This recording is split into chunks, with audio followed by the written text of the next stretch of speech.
Screen share হয়েছে, দেখা যাচ্ছে? হ্যাঁ স্যার, দেখা যাচ্ছে। সরি, স্টপ শেয়ারিং হয়ে গেছে।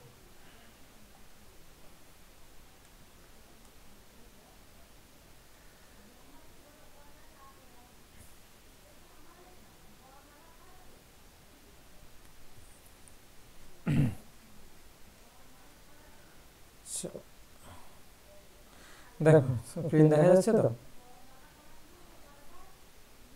হ্যাঁ স্যার। তো আমরা আলোচনা করব আজকে হেত্যাভাস নিয়ে।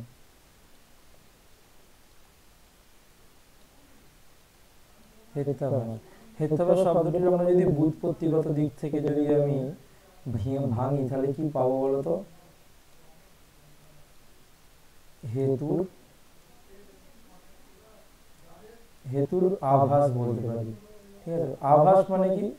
সে প্রকৃত অর্থে কিন্তু হেতু নয়। এই আভাস হচ্ছে এখানে তাহলে কি প্রকৃত নয়, প্রকৃত নয়, কিন্তু সে কাজ করছে কি, কিরকম আচরণ করে? হেতুর মতো আচরণ করে, হেতুর মতো আচরণ করে।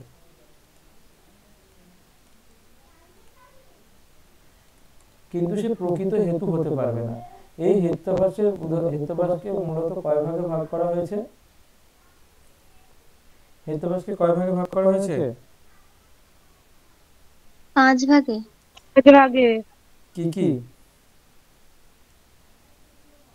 স্বব্যভিচার, অসিদ্ধ। দাঁড়াও, স্বব্যভিচার, স্ববিচার, বিরুদ্ধে বিরুদ্ধ আস্তে আস্তে হেত্যাভাস, আস্তে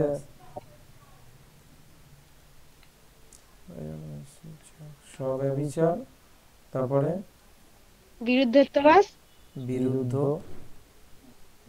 তারপরে সৎ প্রতিপক্ষ, সৎ প্রতিপক্ষ, সৎ প্রতিপক্ষ, অসিদ্ধ হেত্যাভাস অসিদ্ধ। আর বাধিত হেত্যাভাস। Very good. আর হচ্ছে বাধিত। স্যার ওটা বাধিত না বধিত? হ্যাঁ, স্যার বলছি ওটা বাধিত না বধিত? বাধিত, ও বাধিত ঠিক আছে, হেত্যাভাস, হ্যাঁ। ঠিক এই আছে। 5 প্রকার। আগের দিনকে আমরা যেটা আলোচনা করেছিলাম সেটা হচ্ছে স্বব্যভিচার হেত্যাভাস নিয়ে আমরা আলোচনা করেছিলাম, তাই তো? এর হলো হ্যাঁ হচ্ছে স্যার।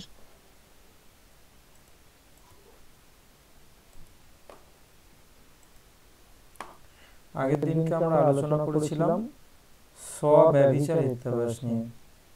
আমরা আজকে আরো একবার স্বব্যভিচার হেত্যাভাসের শুধু একটাই করেছিলাম, স্বব্যভিচার হেত্যাভাস। স্বব্যভিচার হেত্যাভাসের সংজ্ঞায় কি বলা হয়েছিল? সংজ্ঞায় কি বলা হয়েছিল?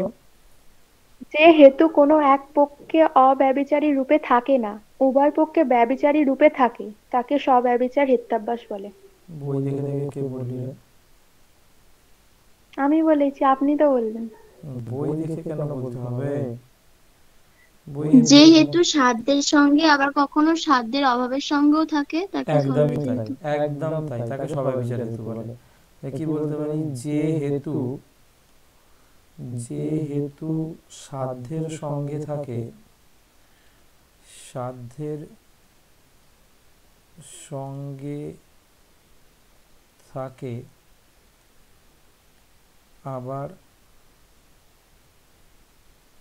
সাধ্যের অভাবের সঙ্গে থাকে,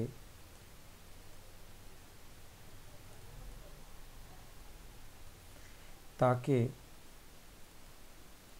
স্বব্যভিচার হেতু বলে। দাঁড়াও,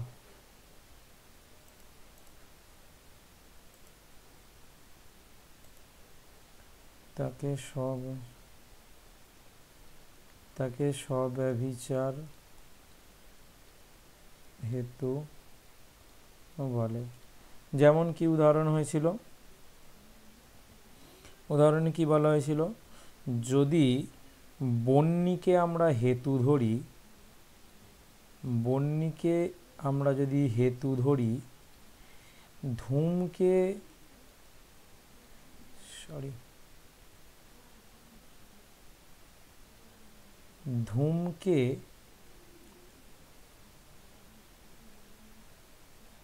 আমরা যদি সাধ্য ধরি আর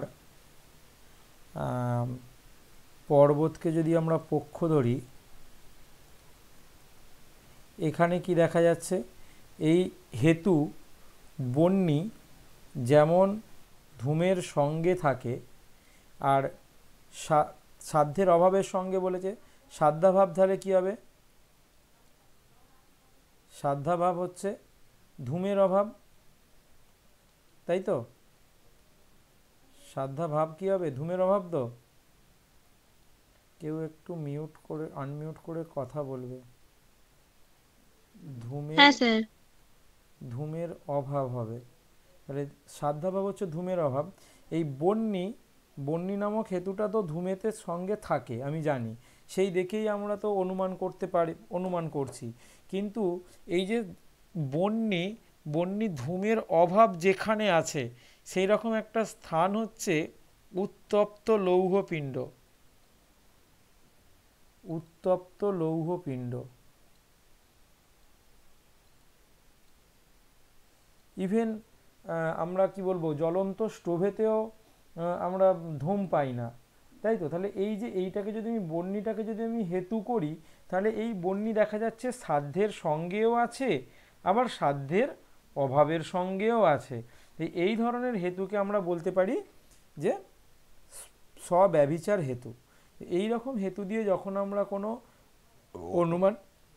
কোনো অনুমান গঠন করি, তখন সেটা হয় স্বব্যভিচার দোষে দুষ্ট। এই স্বব্যভিচার হেতু আবার কয়টি ভাগে বিভক্ত?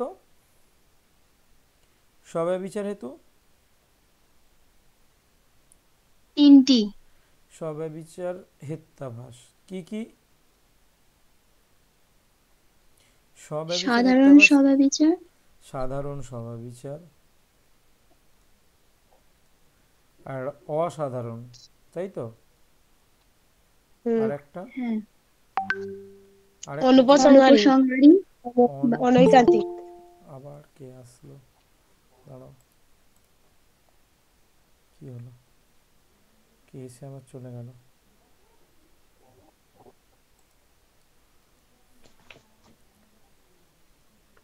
অনুপসংহারী, অনৈকান্তিক। এখানে অনৈকান্তিক অর্থে স্বব্যভিচার, ঠিক আছে? অনৈকান্তিক শব্দটা এখানে স্বব্যভিচার অর্থে ব্যবহার করা হয়েছে, ঠিক আছে? এই তিনটের মধ্যে থেকে আমরা সাধারণ স্বব্যভিচারটা করেছিলাম। একদম সাধারণ স্বব্যভিচারটা হচ্ছে একেবারে আমাদের যে নিয়মটা ওপরে বলা হলো স্বব্যভিচার হেত্যাভাসে, একেবারে সেই জিনিসটাই এখানে খাটে, ঠিক আছে? তো সেটা নিয়ে আমরা আগের দিনকে প্রায় বিস্তৃতই আলোচনা করেছিলাম। কয়েকটা উদাহরণ থেকে আমরা সেইগুলোকে দেখেছিলাম যে কিভাবে সেগুলো সাধারণ স্বব্যভিচার হেত্যাভাস হচ্ছে। যেমন দেখো এইখানে করা রয়েছে, এখানেতে দেখো আমি দিয়েছিলাম শর্করা তিক্ত। শর্করা মানে হচ্ছে চিনি, ঠিক আছে? শর্করা বলতে বোঝায় চিনি তিক্ত যেহেতু তা দ্রব্য, চিনি তিক্ত যেহেতু তা দ্রব্য, এটা ছিল।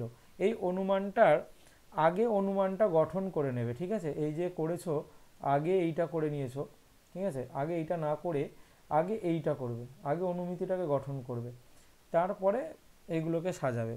আমরা অনুমিতিটাকে গঠন করে কি পাচ্ছি? আমি অনুমিতিটা গঠনের একটা নিয়ম বলেছিলাম, কি বলেছিলাম গো, কেউ বলতে পারবে মনে করে? অনুমিতিটা গঠনের ক্ষেত্রে আমি কি বলেছিলাম?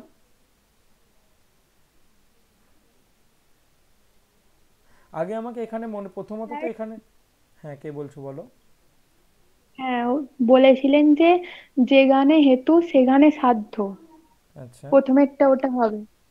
আর আচ্ছা তারপরে আহ উম পক্ষ হয় হেতু, আবার পক্ষ হয় সাধ্য। আচ্ছা, তুমি প্রথম থেকে বললে, আমরা আগে গঠনটা হ্যাঁ, উল্টো উল্টো করে করতাম। নর্মালি। হ্যাঁ, নিচ থেকে করেছিলাম, হ্যাঁ, পক্ষ নিচ হয় থেকে সাধ্য। করেছিলাম, কারণ আমি আগে শর্করা, শর্করা তিক্ত এই জিনিসটা আগে পাচ্ছি, তাই আমি আগে এইটাকে লিখেছিলাম যে, এটার আবার কি হলো দাঁড়াও তো, আমি একটা অনলাইন ক্লাসে আছি, তোমাকে পরে কথা বলছি। উম, এটা লেখাটা বড্ড অস্পষ্ট আসছে, একটু মোটা করে নিয়ে দাও। শর্করা হয় তিক্ত,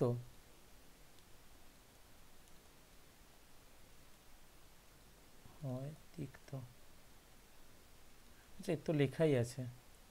শর্করা হয় তিক্ত মানে হচ্ছে, এটাকে আমি কি লিখেছি, পক্ষ হয় সাধ্য, অ্যাকচুয়ালি যেটা লিখেছি পক্ষ হয় সাধ্য।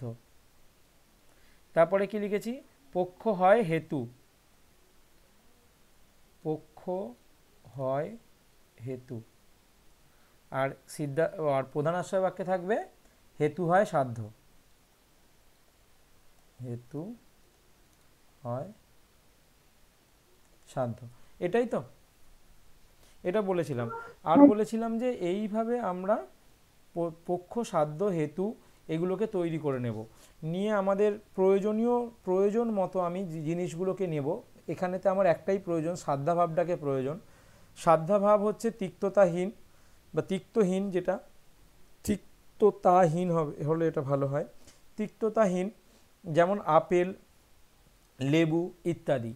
এই এবারে দেখো, এই যে হেতু, এই হেতুটা প্রথমত হচ্ছে সাধ্যের সঙ্গে আছে বলছে, ঠিক আছে, আছে তো, দ্রব্যত্ব, দ্রব্য তিক্ত দ্রব্য আছে তো, এটা সত্যি তো। একজন দুজন যারা বাড়িতে মানে ফাঁকা জায়গায় ক্লাস করছো, তারা একটু আনমিউট করে রাখো, এক আধজন অন্তত। হ্যাঁ না না বললে না আমি বুঝতে পারছি না, কারণ আমি কাউকে দেখতে পাচ্ছি না, কেউ আমাকেও দেখতে পাচ্ছ না। আমাকে দেখতে পাবে যদি আমি এটা করে দিই, কিন্তু আমার স্ক্রিনটাই মেনলি দেখতে পাচ্ছ। কেউ একটু হ্যাঁ না বলো।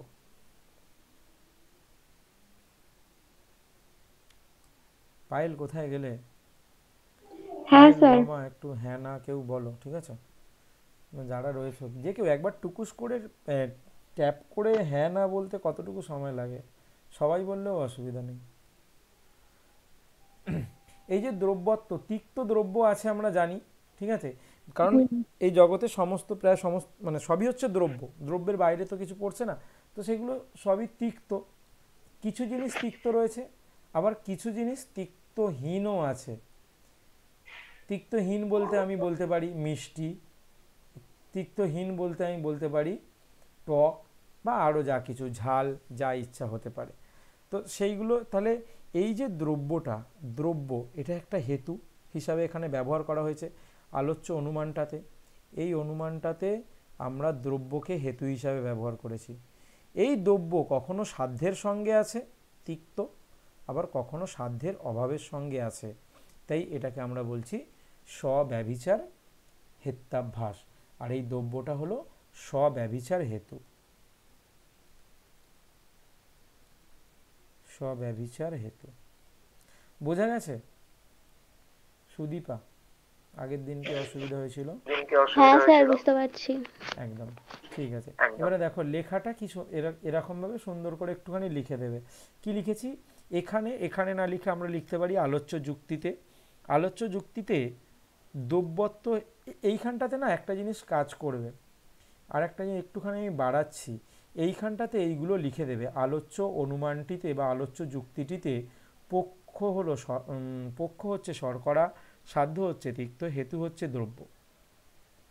দ্রব্যত্ব হেতুটি সাধারণ স্বব্যভিচার দোষে দুষ্ট, রুষ্ট নয় রে বাবু, দুষ্ট, দুষ্ট, দয়াস্য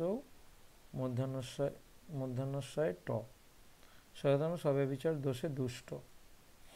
কারণ আলোচ্য হেতু দ্রব্যত্ব, এটাকে সিঙ্গেল কোট করবে, দ্রব্যত্ব সাধ্যের সঙ্গে থাকে, আবার সাধ্যের অভাব এর সঙ্গেও থাকে।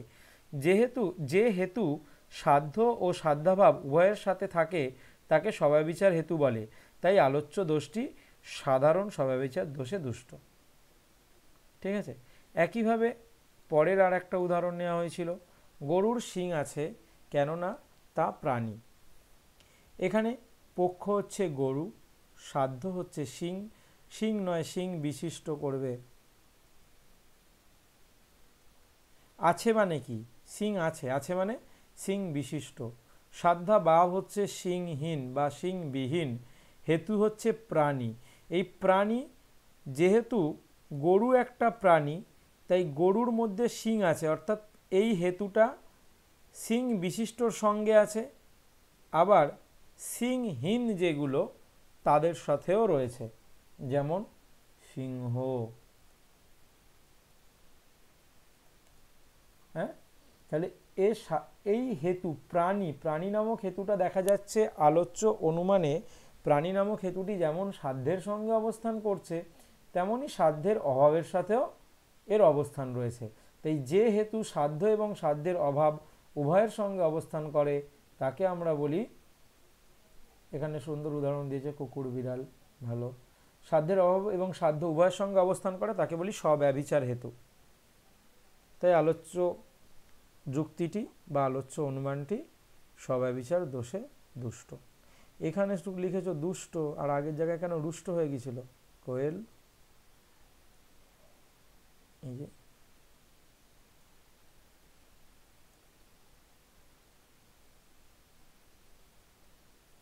এটা ঠ হয়ে যাচ্ছে কোয়েল, ট করবে, ট। ওকে, বোঝা গেল? হ্যাঁ কার স্যার। সমস্যা আছে বলো, যদি কারো সমস্যা থাকে বলো। স্যার বলছি পরীক্ষায় কোশ্চেনটা কেমন পড়বে? পরীক্ষায় কোয়েশ্চেনটা কেমন পড়বে, ওই তো যেরকমটা এখানে রয়েছে। দেখো, পরীক্ষাতে তোমাদের পড়বে প্রথমত যেটা বড় প্রশ্ন, যেটা 15 নম্বরে পড়ে, সেখানে তো তোমাকে আলোচনা করতে হবে, মুখস্থ করে যাবে এবং নিজের প্রয়োজন মতো উদাহরণ তুমি চেঞ্জ করে করে দিতে পারো বা যা ইচ্ছা দিতে পারো। নোটের উদাহরণই দিতে হবে তেমন নয়। আর যেটা পড়বে সেটা হচ্ছে হেত্যাভাস নির্ণয় করো বলে এইটা দিয়ে দিল, হেত্যাভাস নির্ণয় করো, শর্করা তিক্ত যেহেতু তা দ্রব্য, বলবে হেত্যাভাস নির্ণয় করো, 5 নাম্বার দিয়ে দেবে। ঠিক আছে, গরুর শিং আছে কেননা তা প্রাণী, এটার হেত্যাভাস নির্ণয় করো। এই জন্য প্রশ্নটাতে স্যার বলছিলাম যে 5 নাম্বারের পড়লে এইটুকু লিখলেই হবে তো? যদি আড়াই আড়াই থাকে, আড়াই আড়াইও থাকতে পারে। কত নম্বরে ছিল আগের বারের প্রশ্নটা, কোথায় যেন প্রশ্নটা ছিল, দাঁড়াও দেখছি 1 মিনিট।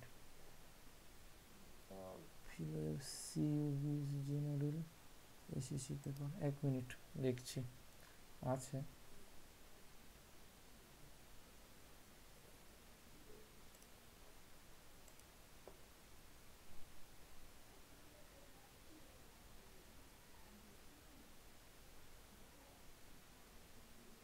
এই যে দুটো দিয়েছে,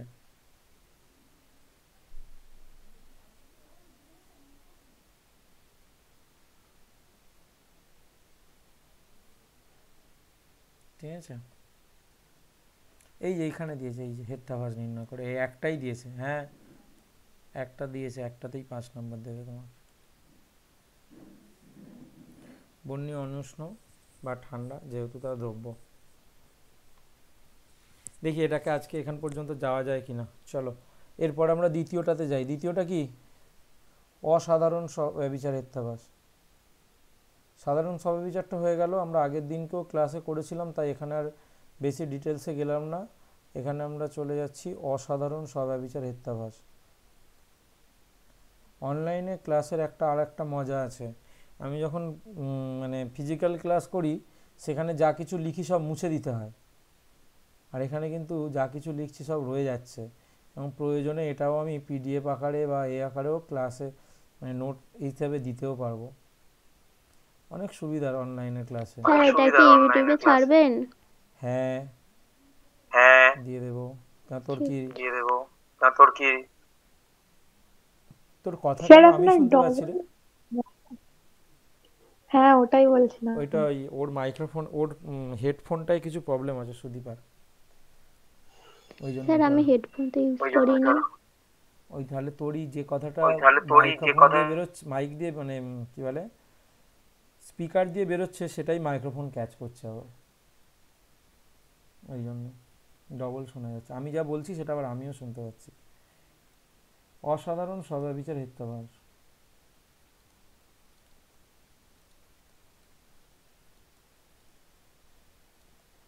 এটা খুব সহজ, এখানেতে দেখো অসাধারণ স্বব্যভিচার হিত্যবাসের সংজ্ঞাটা কি সুন্দর এখানে বলা আছে। কি বলছে, যে হেতু কোনো স্বপক্ষে থাকে না, কোনো বিপক্ষেও থাকে না, কেবলমাত্র পক্ষে থাকে, সেই হেতুকে বলা হয় অসাধারণ স্বব্যভিচার হিত্যাভাস। এই ধরনের হেতু কি কি হতে পারে বলো তো? যে না থাকে পক্ষে, আর না থাকে কোনো স্বপক্ষে, না থাকে কোনো বিপক্ষে, শুধুমাত্র পক্ষতেই থাকে। বলো একটু নিজেদের মাথা খাটিয়ে বলো, এই ধরনের হেতু কিগুলো, কোনগুলো হতে পারে?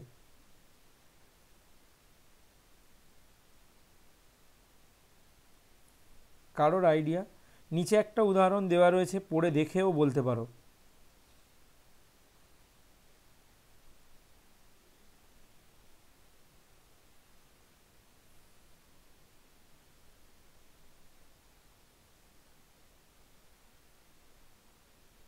কার কি মনে হয়?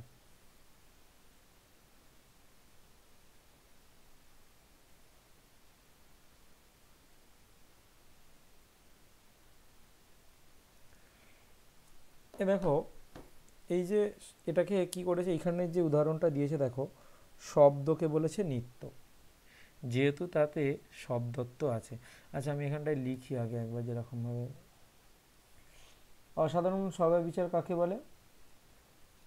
যে হেতু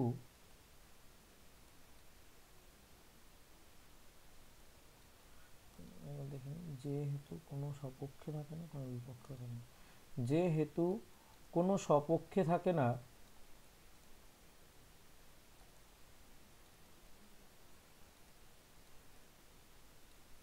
কোনো বিপক্ষেও থাকে না,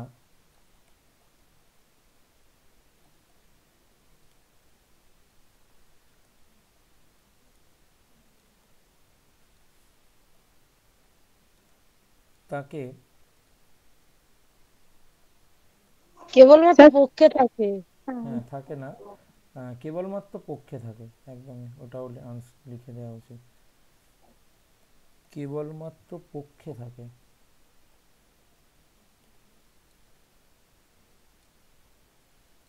কেবলমাত্র পক্ষে থাকে তাকে অসাধারণ স্বব্যভিচার হেতু বলে।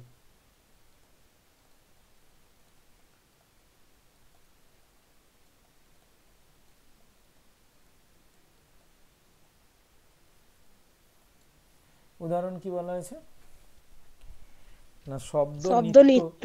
এখানে বলেছে যে শব্দ নিত্য যেহেতু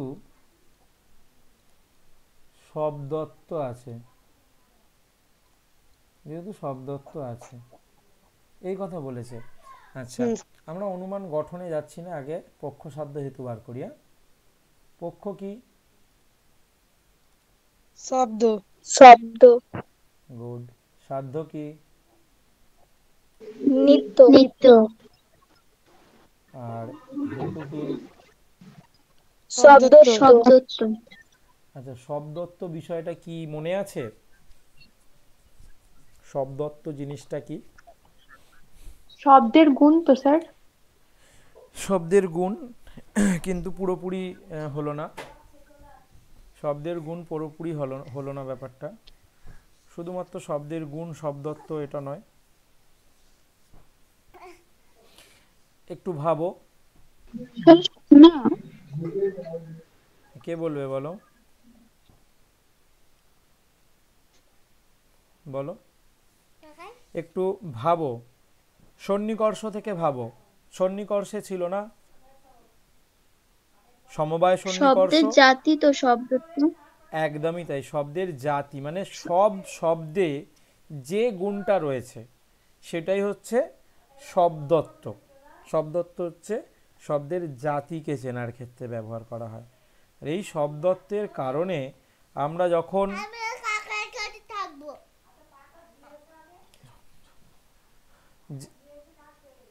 যাও বাবা ঘুরে আসো একটু, যাও।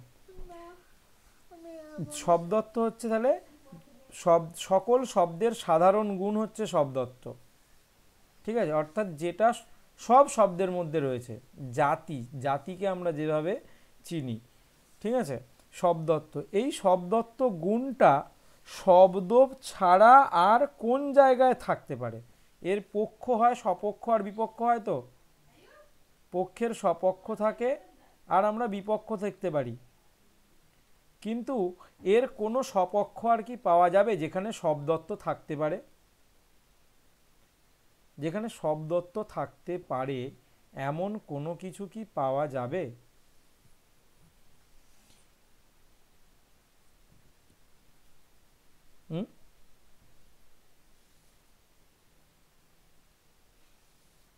আর এমন কোনো বিপক্ষও পাওয়া যাবে না যেখানে শব্দত্ব থাকতে পারে। কি পাওয়া যাবে কি বলো, কেউ তো বলো হ্যাঁ না। এরকম কোনো কিছু কেউ বলা যেতে পারে যেখানে শব্দত্ব থাকতে পারে? শব্দ ছাড়া কোথাও কি শব্দত্ব থাকতে পারে? না না স্যার, স্যার। না স্যার। একদমই তাই। তো সেই জায়গায় দাঁড়িয়ে যখন এই ধরনের হেতু দিয়ে আমরা কখনো কোনো যুক্তি গঠন করব, তখন সেটা হবে অসাধারণ স্বব্যভিচার দোষে দুষ্ট। এই ধরনের হেতুগুলোকে না দেখলেই বোঝা যাবে, এই ধরনের হেতুগুলোকে দেখলেই বোঝা যাবে। সেই হেতু এবং পক্ষ সাধারণত দেখা যাবে হয়তো একই দ্রব্যের অন্তর্গত। যেমন আমরা যদি বলি আপেলত্ব,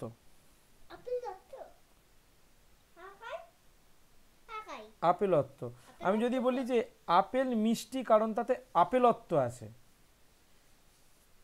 আপেল মিষ্টি কারণ তাতে আপেলত্ব আছে।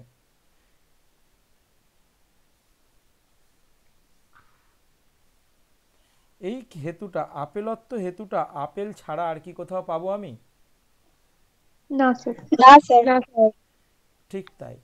অর্থাৎ দেখা যাচ্ছে কি এখানে পক্ষ যেটা বললাম আপেল মিষ্টি, আপেল মিষ্টি কারণ আপেলত্ব, কারণ আপেলত্ব। এই আপেলত্ব আর আপেল একই শ্রেণী থেকে উদ্ভূত। তো এই ধরনের হেতু দিয়ে হ্যাঁ। গঠন করা দেখবে যখনই হেতু আর পক্ষ একই জাতির অন্তর্গত বিষয়কে বোঝাবে, তখনই এই ধরনের হেত্যাভাস হবে, অর্থাৎ অসাধারণ স্বব্যভিচার হেত্যাভাস হবে। ঠিক আছে, একটা উদাহরণ বলছি। অভাব নিত্য যেহেতু অভাবত্ব, আর একটা উদাহরণ আমি দিয়ে দেখাচ্ছি, দেখো।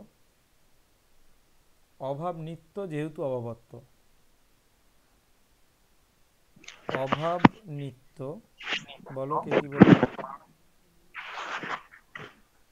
যেহেতু অভাবত্ব আছে, যেহেতু অভাবত্ব আছে, এখানে কি দেখা যায়? দেখো অভাব হচ্ছে পক্ষ, ঠিক আছে, আর অভাবত্ব হচ্ছে হেতু। দেখো অভাব আর অভাবত্ব একই শ্রেণীর অন্তর্গত জিনিস। এই ধরনের যে কোনো অনুমান, এই রকম হেতু দিয়ে যে কোনো অনুমান গঠন করা হলে সেটা হবে অসাধারণ স্বব্যভিচার হেত্যাভাস। কার বুঝতে অসুবিধা আছে? লেখা কি হবে? তাহলে লেখা কি হবে? একই রকম ভাবে আমরা লিখে দেব, তাই তো, যে এই হেতুটি না সপক্ষে আছে না বিপক্ষে আছে, এই হেতুর অবস্থান না সপক্ষে না বিপক্ষে, তাই হেতুটি পক্ষসত্ত্ব ও বিপক্ষসত্ত্ব না থাকার জন্য হেতুটি দোষদুষ্ট হয়েছে। এমন হেতুকে অসাধারণ স্বব্যভিচার হেতু বলা হয়। আলোচ্য অনুমানটি অসাধারণ স্বব্যভিচার দোষে দুষ্ট। স্যার আপনার কথা কেটে যাচ্ছে। এই রে, সবার সবার কাছেই কেটে কেটে যাচ্ছে। না স্যার। শোনা যাচ্ছে। আচ্ছা, যে কেটে যাচ্ছে কে বললে? সুজাতা? না স্যার, কোয়েল। বলছি বোঝা গেছে না বোঝা যায়নি? আমি জাস্ট ব্যাখ্যা লেখাটা বলছিলাম, ব্যাখ্যাটা কিভাবে লিখবে, নিজের মতো করে লিখতে পারবে না লিখিয়ে দেবো একটা? স্যার না লিখিয়ে দিন স্যার, না। পারবো। পারবে? স্যার লিখিয়ে দিন না। আচ্ছা ঠিক আছে, চলো এইটাকে আমি কি বলছি, আমি ক্লাসটা করছি, তুমি এখন যাও, যাও, ডিস্টার্ব করো না, যাও। আচ্ছা আমি টেনে দিয়েছি, চলে যাও, চলে যাও, চলে যাও, চলে যাও তুমি আমি ক্লাসটা করতে দাও, যাও। তাহলে চুপচাপ বসতে হবে। আচ্ছা, কারোর সঙ্গে কথা বলবে না? কথা বলে নাও। এই তোমরা কেউ একটু মুখ দেখাও তো। কি রে, কি করছিস? কারোর মুখ দেখা যাচ্ছে না তো।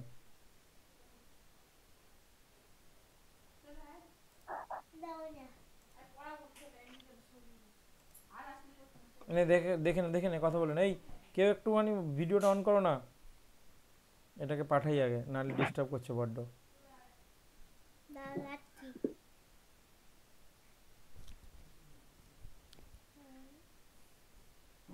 রমা আছো?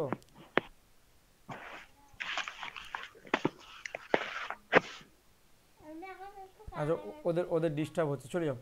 এই দেখো, এই দেখো, এই দেখো, এই দেখো, এই দেখো, তোমার সঙ্গে কথা বলে বলে কথা বলছে। এখানে কানে কানে কানে কানে কানে হেডফোন দাও, কানে হেডফোন দাও, ভালো করে কথা বলো। সরে আসো, আমার দিকে সরে আসো, তোমাকে দেখা যাচ্ছে না। হ্যালো, ওঠো ওঠো ওঠো ওঠো ওঠো, তাড়াতাড়ি তাড়াতাড়ি তাড়াতাড়ি এই তো ওঠো, তোমাকে দেখা যাচ্ছে না, ওঠো। দাঁড়াবো। রমা মিউট হয়ে আছে। হ্যাঁ উঠ, হ্যালো বল। হ্যালো, হ্যালো, দেখা যাচ্ছে না তো? হ্যালো, আর তোমাকে দেখা যাচ্ছে না বলছে, এই তো এবার দেখো। হ্যালো, রমার কথাই কেটে যাচ্ছে। হ্যালো। আচ্ছা, ওদের ওদের ডিস্টার্ব হচ্ছে নেটওয়ার্কে। তুমি আজকে চাটা করে দাও। খেয়েছিস? খেয়েছো জিজ্ঞাসা করছে। হ্যাঁ খেয়েছি, কি খেলি? কি খেয়েছো? রুটি খেয়েছি, আর তরকারি দিয়ে রুটি খেয়েছি, আর ডিম ভাজা। ঠিক আছে, টাটা করে অনেক দাও। কিছু খেয়েছিস। টা টাটা, ভালো করে কথা হ্যাঁ, বলবে। যাও। টাটা। যাও, চলে যাও, চলে যাও, চলে যাও। ওকে,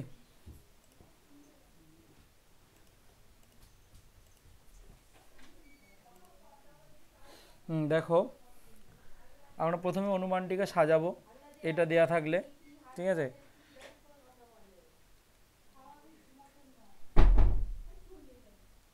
অনুমান, এই দেখা যাচ্ছে তো স্ক্রিনটা? হ্যাঁ স্যার। অনুমানটি না আকার, প্রথমে কি সিদ্ধান্ত কি লিখব? যে অভাব হয় নিত্য, তাই তো? অভাব হয় নিত্য, তারপরে অভাব হয়, অভাব হয় কি লেখা যেতে পারে? অভাবে অভাবত্ব আছে করে দিই, অভাবে অভাবত্ব আছে, অভাবত্ব আছে, আর যেখানে অভাবত্ব সেখানেই নিত্যতা,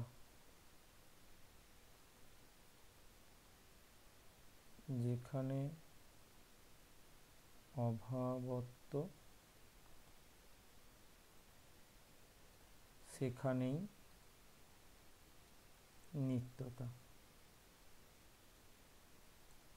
ঠিক আছে, হলো। এরপরে আচ্ছা, এখানে অভাব, এই অতএবটা দিতে হবে, অতএব না দিলে বোঝা যাবে না। এবারে কি করব? এরপরে আমি এখানেতে আমরা পক্ষ করব, এখানেতে আমরা নির্ণয় করব, ঠিক আছে, পক্ষসাধ্য হেতুটা। এখানে পক্ষ ড্যাশ হচ্ছে অভাব, সাধ্য ড্যাশ দিয়ে নিত্যতা বা নিত্যতা করলাম, আর সব সাধ্য পক্ষ হেতু, হেতু হচ্ছে অভাবত্ব।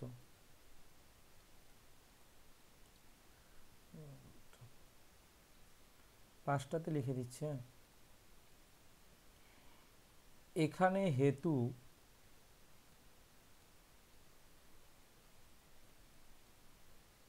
অভাবত্ব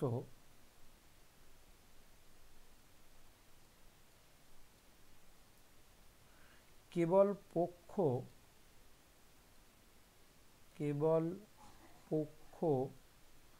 অভাবেই থাকতে পারে,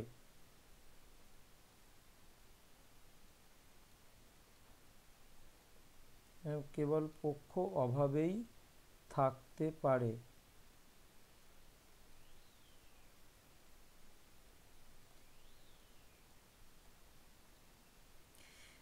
এর কোনো সপক্ষ বা বিপক্ষ, এর কোনো বা এই হ্যাঁ এর কোনো সপক্ষ বা বিপক্ষ উদাহরণ দেওয়া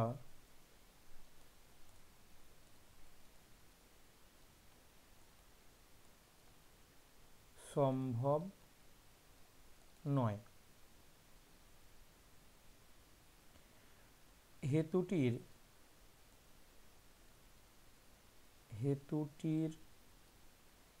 সপক্ষ সত্য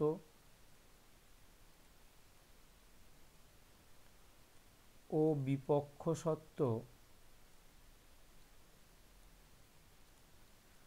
না থাকায়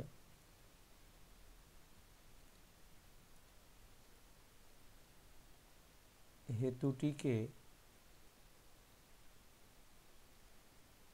অসাধারণ স্বব্যভিচার হেতু বলা হয়। তাই অনুমানটি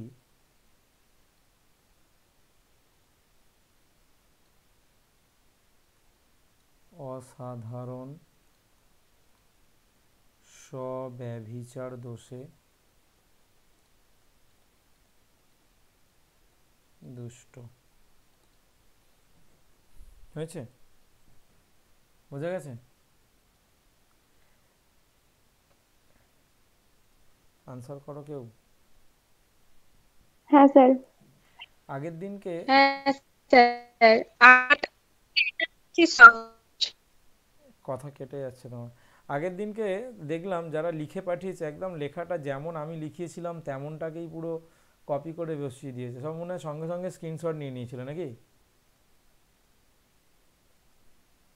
খাতায় লিখে নিয়েছিলাম স্যার। ও তাহলে তো খুবই ভালো ব্যাপার। আমি ভাবলাম হয়তো শর্টকাটের যুগে স্ক্রিনশট নিয়ে নিয়েছো। আর একটা কি পড়ে রইলো? অনুপসংহারী। অনুপসংহারী, এটা আর ওইটা একই রকম প্রায়।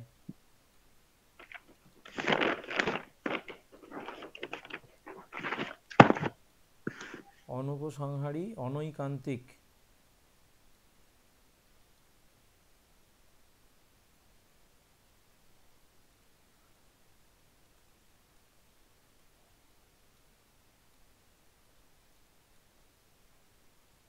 সংজ্ঞাটা এখান থেকে দেখি একবারে কি বলেছে। যে হেতুর কোনো অন্বয় দৃষ্টান্ত থাকে না, ব্যতিরেক দৃষ্টান্ত থাকে না, সেই হেতুকে বলে অনুপসংহারী অনৈকান্তিক হেতু। যে অধিকরণে হেতুর সহচর রূপে সাধ্য থাকে সেই অধিকরণ হলো অন্বয় দৃষ্টান্ত, যেটাকে আমরা সপক্ষ বলি। আর ধূমকে হেতু এবং বহ্নিকে সাধ্য ধরে পাকশালা, গোশালা, যজ্ঞবেদী, প্রভৃতি হলো অন্বয় দৃষ্টান্ত। এগুলোই আমরা সপক্ষ বলি। তো আবার কেননা এইসব স্থানে ধূমের সহচর রূপে বন্যী থাকে। যে অধিকরণে সাধ্যের অভাবের সহচর রূপে হেতুর অভাব থাকে সেই অধিকরণকে বলা হয় ব্যতিরেক দৃষ্টান্ত। মানে সাধ্যেরও অভাব থাকবে এবং হেতুরও অভাব থাকবে, যেখানে সাধ্য থাকবে না সেখানে হেতুও থাকবে না। যেমন বন্যীকে সাধ্য এবং ধূমকে হেতু ধরে হ্রদ, নদী প্রভৃতি জলাধার ব্যতিরেক দৃষ্টান্তের উদাহরণ, যেটাকে আমরা বিপক্ষ বলি। ঠিক আছে, কি বলছে? যে হেতুর অন্বয় দৃষ্টান্তও থাকে না এবং ব্যতিরেক দৃষ্টান্তও থাকে না সেই হেতুকে বলা হয় অনুপসংহারী অনৈকান্তিক হেতু। আর এখানেও লিখে দিই আমি, যে হেতুর কোনো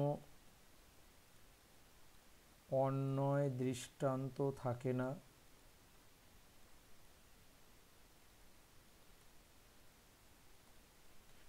ব্যতিরেক দৃষ্টান্তও থাকে না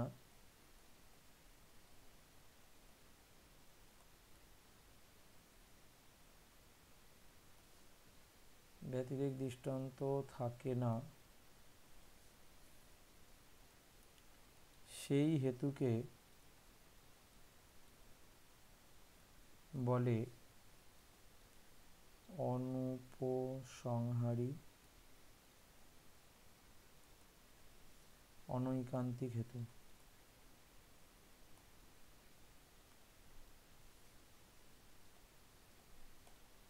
5 নম্বরে যদি এগুলো টিকাও পড়ে না কোনো একটা, তাহলে ডাইরেক্ট এরকম পয়েন্ট করে আমরা লিখে দিতে পারি সংজ্ঞা।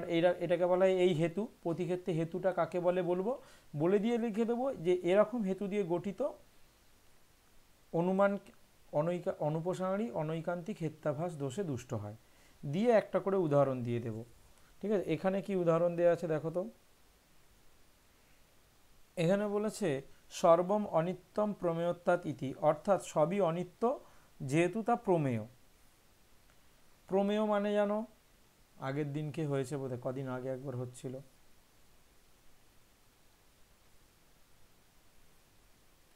প্রমেয় মানে কি?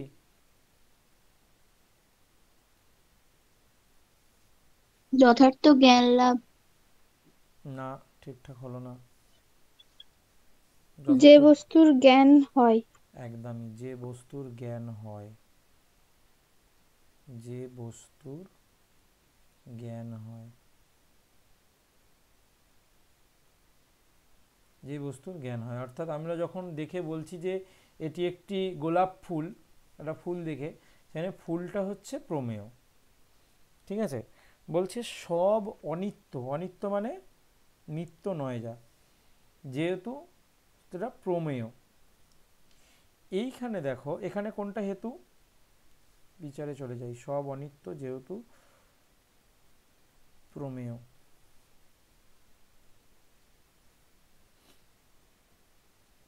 সব অনিত্য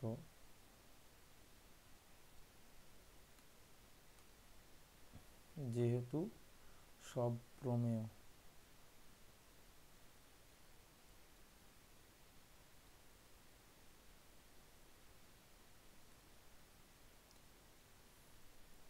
এখানে পক্ষ কোনটা?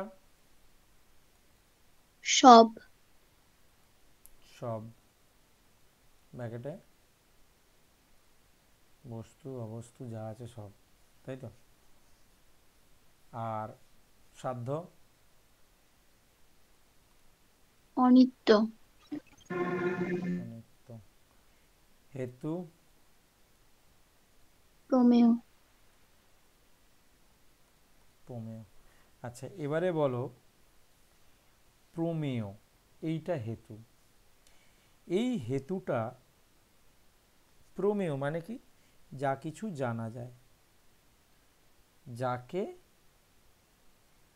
জানা যায়, যাকে জানা যায় সেটা হচ্ছে প্রমেয়। জানা যায় না এমন কোনো বস্তুর উদাহরণ কি আমরা বলতে পারি?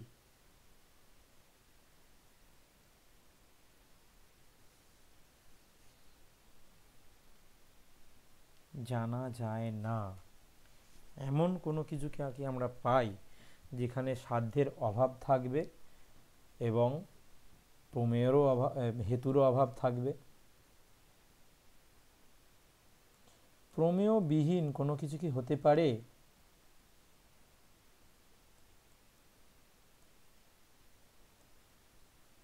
প্রমেয়ত্ব করলাম হেতুটাকে, প্রমেয়ত্ব থাকবে না এমন কিছু কি থাকতে পারে?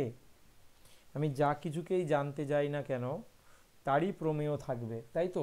আমি যদি একটা ঘটিকে জানতে চাই তাহলে ঘটিটা হবে প্রমেয়। আমি যদি কোনো ইটকে জানতে চাই ইটই হবে প্রমেয়। আমি যা কিছুকেই জানতে চাই তাই প্রমেয় হবে। আর আমি বলতে পারি তাহলে এক্ষেত্রে সপক্ষ হচ্ছে ইটের প্রমেয়ত্ব আছে, ইটের প্রমেয়ত্ব আছে। যেখানে হেতু আছে বলে আমি জানি সেটা হচ্ছে সপক্ষ হতে পারে, এবং ইটও অনিত্য, ইটও অনিত্য। কিন্তু এই ইট কি এই পক্ষের মধ্যে পড়ে যায় না? বলো।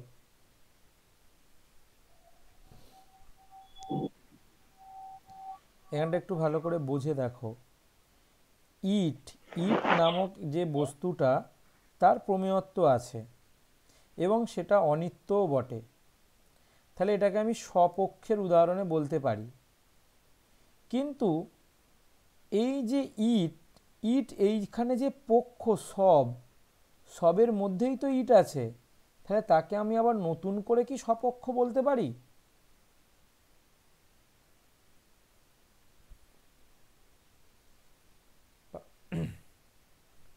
জাহিরা, হ্যাঁ স্যার বলুন। বলছি এই যে ইট তো অনিত্য পদার্থ, যেখানে নিশ্চিত রূপে সাধ্য রয়েছে তাকে তো আমরা স্বপক্ষ বলি। হুম। এবারে দেখো ইটের মধ্যে কি আছে? প্রমেয়। আর শুধুমাত্র সাধ্য থাকলেই তো হবে না, এখানে তো হেতুকেও থাকতে হবে। হ্যাঁ স্যার। তাহলে এই যে হেতু, ইটের মধ্যে হেতু রয়েছে এবং ইটের মধ্যে সাধ্যও আছে, তাই আমি বলতে পারি যে একটা ইট হচ্ছে এই অনুমানের স্বপক্ষ হতে পারে।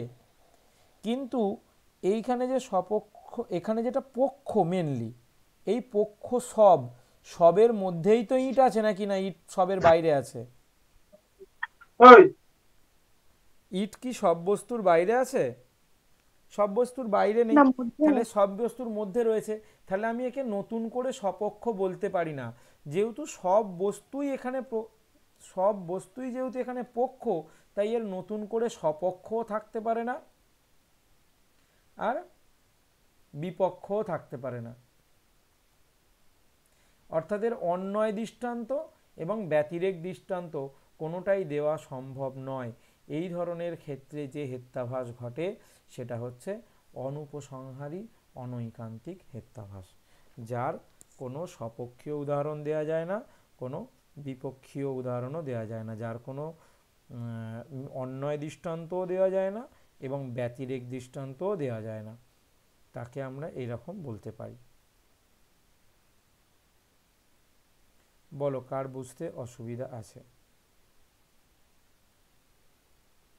এইটা বেশিরভাগ ক্ষেত্রে না এই সব জিনিসটাকে ইনক্লুড করে নেবে, সব বস্তুকে, বেশিরভাগ অনুমানের ক্ষেত্রেই। আমি যদি বলি এরকম, সব পদার্থ ক্ষণিক,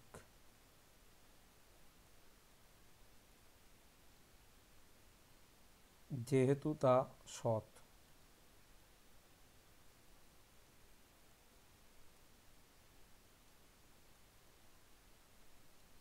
সব পদার্থ ক্ষণিক যেহেতু তা সৎ। দেখো এখানে পক্ষ হচ্ছে সব। সব বা সব পদার্থ।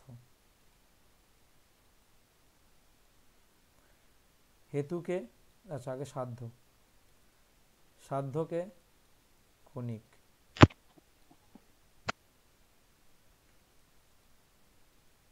ক্ষণিক বা ক্ষণিকত্ব, আর হেতু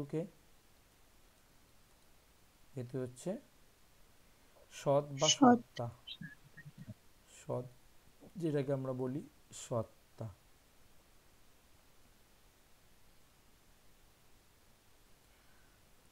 দেখো এবারে যার সত্তা থাকবে সেই তো সব পদার্থের অন্তর্গত হয়ে যাবে।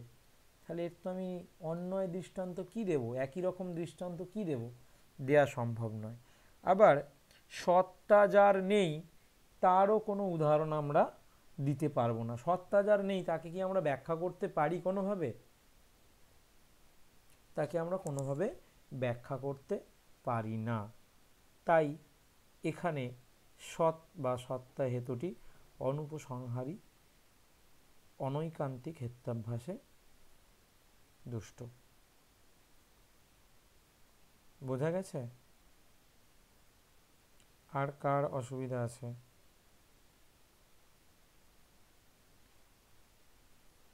এই দুটো মানে আজকে তিনটে বোঝানো হলো, মেনলি স্বব্যভিচার হেত্যাভ্যাসটা। এখানে কার অসুবিধা আছে বলো? তাহলে ধরে নিচ্ছি স্যার অনুমানটির আকার ওইখানটায় বলে দিন। অনুমানের আকারটা একবার বলে দেবো, তাই তো? ঠিক আছে। যখন এইটা দেওয়া থাকছে, আচ্ছা এইটাকে ব্র্যাকেট করে দাও, এটাকে বাদ দিলাম, এইটা দেয়া থাকবে, আমাকে এখান থেকে আমি উত্তরটা লিখব। প্রথমেই করব কি, অনুমানটির আকার বা অনুমিতিটির আকার যা ইচ্ছা লিখতে পারি। অনুমানটির আকার, অনুমানটির আকার কি করব? প্রথমে হচ্ছে সিদ্ধান্ততে আমি কি লিখব? পক্ষ হয় সাধ্য, সব পদার্থ হয় ক্ষণিক। সব পদার্থ হয় বা সব পদার্থই ক্ষণিক। আমরা এখানে তো এলেপ করে লেখার ব্যাপার নেই, সরি, সব পদার্থই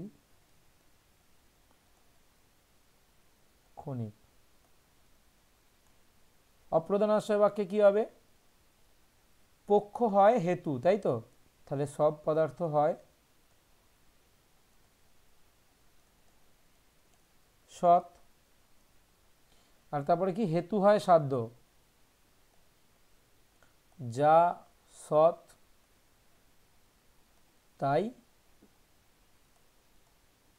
ক্ষণিক। হয়ে গেল। এবারে আমরা এখান করে চলে যাব এখানে, এখানে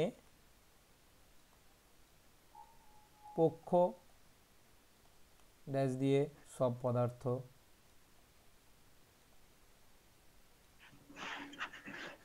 সাধ্য ক্ষণিক, আর হচ্ছে হেতু, নিচে লিখবো, এটা এখানে জায়গা নেই বলে লিখছি, হেতু হচ্ছে সৎ বা সত্তা। হয়ে গেল। এবারে ব্যাখ্যাটা, যে হেতুর অন্যয় বা ব্যতিরেক কোনো দৃষ্টান্তই দেওয়া যায় না তাকেই বলা হয় অনুপসংহারী অনৈকান্তিক হেতু। এখানে ক্ষণিক, এই সত্তার সপক্ষে সবই অন্তর্গত হয়ে যায়। সব পদার্থের অন্তর্গত এমন কোনো পদার্থ নেই যেখান থেকে আমি সত্তাযুক্ত নতুন কোনো বস্তুর উদাহরণ দিতে পারি। তাই এর অন্যয় দৃষ্টান্তও সম্ভব নয়, ব্যতিরেক দৃষ্টান্তও সম্ভব নয়। তাই এটি অনুপসংহারী হেত্যাভ্যাস দোষে দুষ্ট। এর ব্যাখ্যা লেখা আছে, তোমাদেরকে একটা বোধহয় নোটস দেওয়াও আছে, সেই নোটস থেকেও পারলে একটু ব্যাখ্যাগুলো দেখে নিতে পারো। আমি যেগুলো লিখে দিয়েছি ওর থেকেও মনে হয় একটু ছোট হলেও হতে পারে, এক দু লাইন কম। ঠিক আছে, স্বব্যভিচারটা সকলের বোঝা গেছে তো? আমি তাহলে আজকে আর একটা বোঝাবো, কারণ ওইটা কিচ্ছু নেই, বিরুদ্ধ হেত্যাভাসটায় কিচ্ছু নেই। বিরুদ্ধ হেত্যাভাসটা কি দেখো, এটা আমাদের দ্বিতীয় হেত্যাভাস হবে, বিরুদ্ধ হেত্যাভাস।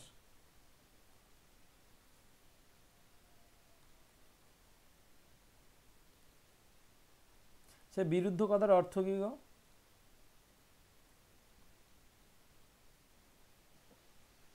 বিরুদ্ধ মানে কথার অর্থ পক্ষে আছে, না, বিরুদ্ধ পক্ষে আছে।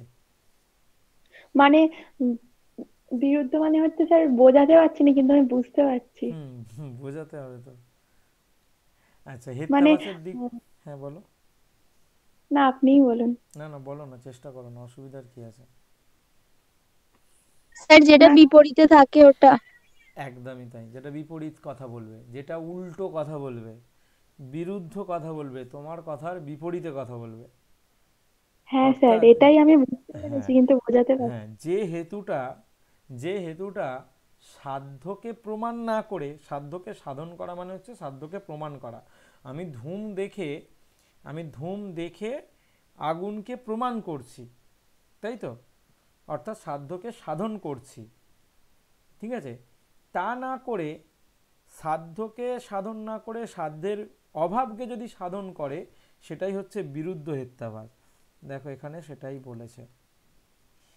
কোনো সাধ্য সাধনের জন্য যদি এমন হেতুর প্রয়োগ করা হয় যে হেতুটি সাধ্যের ব্যাপ্য হবার পরিবর্তে সাধ্যাভাবের ব্যাপ্য হয়, তাহলে সেই দুষ্ট হেতুকে বলা হয় বিরুদ্ধ হেতু।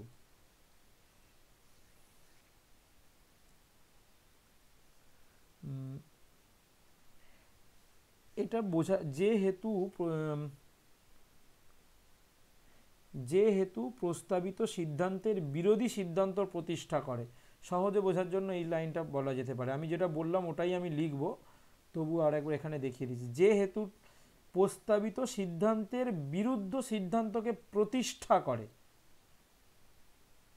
আবার বলছি, যে হেতুটা প্রস্তাবিত সিদ্ধান্ত মানে অনুমানে যে সিদ্ধান্তকে বলা হয়েছে তাকে না প্রমাণ করে তার অভাবকে প্রমাণ করে, সেটাই হচ্ছে বিরুদ্ধ হেতু। আমরা সহজে বলতে পারি, যে হেতু সাধ্যকে সাধন ব্যাকেটে প্রমাণ না করে সাধ্যের অভাবকে ব্যাকেটে অভাবকে ব্যাকেটে কি লিখতে পারি,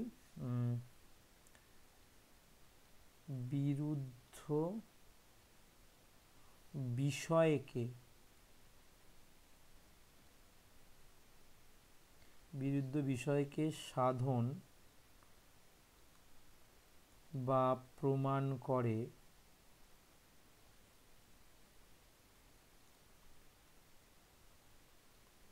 তাকে বিরুদ্ধ হেতু বলে। এখানে উদাহরণ কি দিয়েছে সেটা থেকেই প্রমাণ করি আগে। শব্দ নিত্য, যেহেতু তা উৎপত্তিশীল। শব্দ নিত্য, যেহেতু তা উৎপত্তিশীল। দেখো এখানে পক্ষকে শব্দ, সাধ্যকে নিত্য। নিত্য, হেতুকে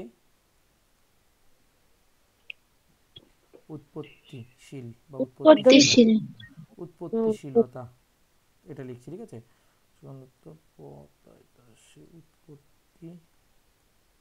উৎপত্তিশীলতা। আচ্ছা, নিত্য মানে কি? নিত্য নয়স্যই তয় বলা, নিত্য, নিত্য মানে কি? রোজ, রোজ। আচ্ছা, আর কি? প্রতিদিন। নিত্য মানে হচ্ছে, সব থেকে সহজ কথায় বলতে পারি, যার শেষ নেই। একদমই তাই, ভেরি গুড। এই সব কথাগুলোই তো শুনতে চাই।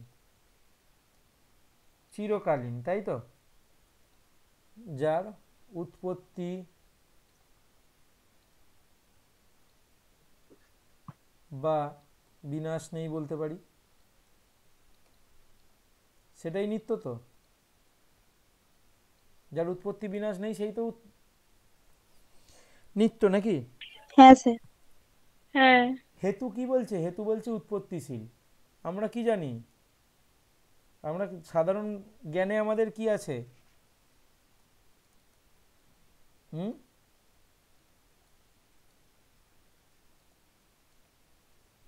সাধারণ জ্ঞানে কি আছে?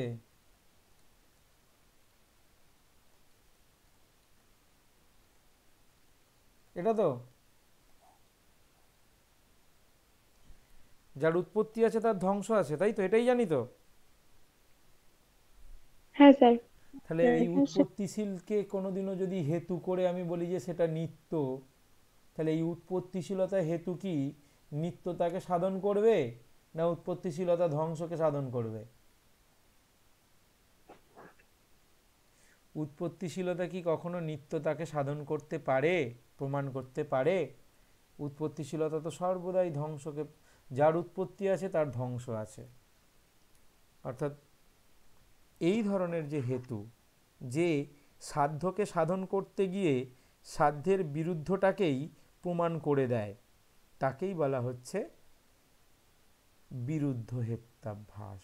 সেই হেতুকেই দেখো এখানে উদাহরণেতে এটাই ব্যাখ্যা করে করে বলেছে। কি বলছে? পক্ষ হচ্ছে শব্দ, সাধ্য হচ্ছে নিত্য, সাধ্যা ভাব হচ্ছে অনিত্য, হেতু হচ্ছে উৎপত্তিশীল। এখানে হেতু উৎপত্তিশীল দুষ্ট হেতু, কেননা তা সর্বদা অনিত্য বস্তুর সঙ্গে সম্পর্কযুক্ত, নিত্য বস্তুর সঙ্গে নয়। বোঝা গেছে? দেখো এই যে হেতুটা উৎপত্তিশীল, এ সাধ্যের অভাবকেই সাধন করে। আমি এতেই বলেছি, লিখেছি, তাই তো? সাধ্যের পরিবর্তে সাধ্যকে না সাধন করে সাধ্যের অভাবকে সাধন করে বা প্রমাণ করে। অর্থাৎ এখানেতে আমাদের সব থেকে সুবিধা হবে যদি আমি আগে সাধ্যা ভাবটাকে বার করে নিতাম। সাধ্য হচ্ছে এটা, সাধ্যা ভাব হচ্ছে অনিত্য, যা নিত্য নয়। উৎপত্তিশীল বস্তু মাত্রই কি হবে? অনিত্য হবে। সেই উৎপত্তিশীল বস্তু কখনোই নিত্য হতে পারে না। তাই এখানে হেতুটি বিরুদ্ধ হেত্যাভাস দোষে দুষ্ট। কার বুঝতে অসুবিধা আছে বলো?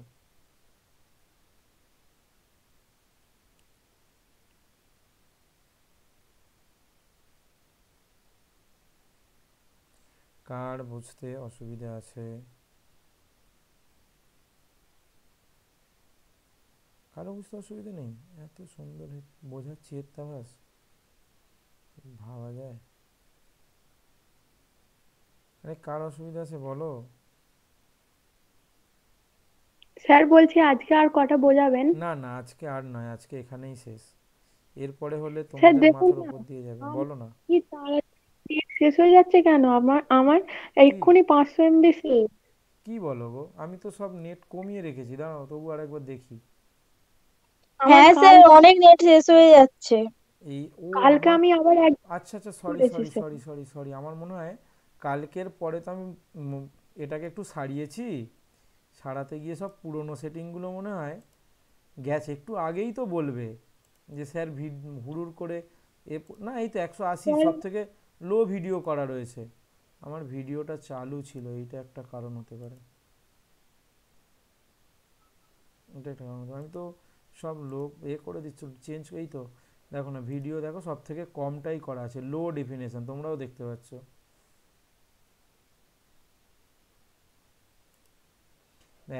1 ঘন্টা ক্লাস করছো, 500 MB নেট তো যাবেই, এটা তো স্বাভাবিক ব্যাপার, এর থেকে কমে আমার হবে স্যার না। 1.5 GB, স্যার আমি আগে 1.5 GB করে নেট মারতাম, মানে এই কালকে থেকেই নেট মেরেছি এক হুম জিবি হুম। এই পরীক্ষার জন্য। আচ্ছা, এই পরীক্ষার দেড় জন্য জিবি তুমি কম মেরেছো, আর এখানে দেখা হ্যাঁ। যাচ্ছে যে অনলাইন ক্লাস করলে তো একটু নেটটা লাগবেই। শুনুন না, 1.5 GB নেট মেরেছিলাম হ্যাঁ তো, হ্যাঁ। নেট মারতাম, তখন হুম, কিন্তু আমার 300-400 MB তে কমপ্লিট হয়ে যেত কাজ। তখন তো অনলাইন ক্লাস হতো না। যখন মাঝে মাঝে তো করতেন, তখনের কথা বলছি। কি জানি, এক এক ঘন্টা কালকে ক্লাস থেকে করলে, 1 ঘন্টা ক্লাস করলে এবং তুমি আজকে নিশ্চয়ই খুব ক্লিয়ার, অন্যান্য দিনের থেকে বেশি ক্লিয়ার শুনতে পাচ্ছ। আমি রোজের ভালোই শুনতে পাই। যাই হোক, সেটা জানি না, যা হয়েছে হয়েছে, বাদ দাও, এক্ষুনি এই শুধু ক্লাস যেই শেষ হয়ে যাবে। আচ্ছা, এখান নেট ছিল। পর্যন্ত কারো অসুবিধা নেই তো? আমি তাহলে রেকর্ডিংটা অফ করি আপাতত। হ্যাঁ স্যার, অসুবিধা নেই। ঠিক আছে।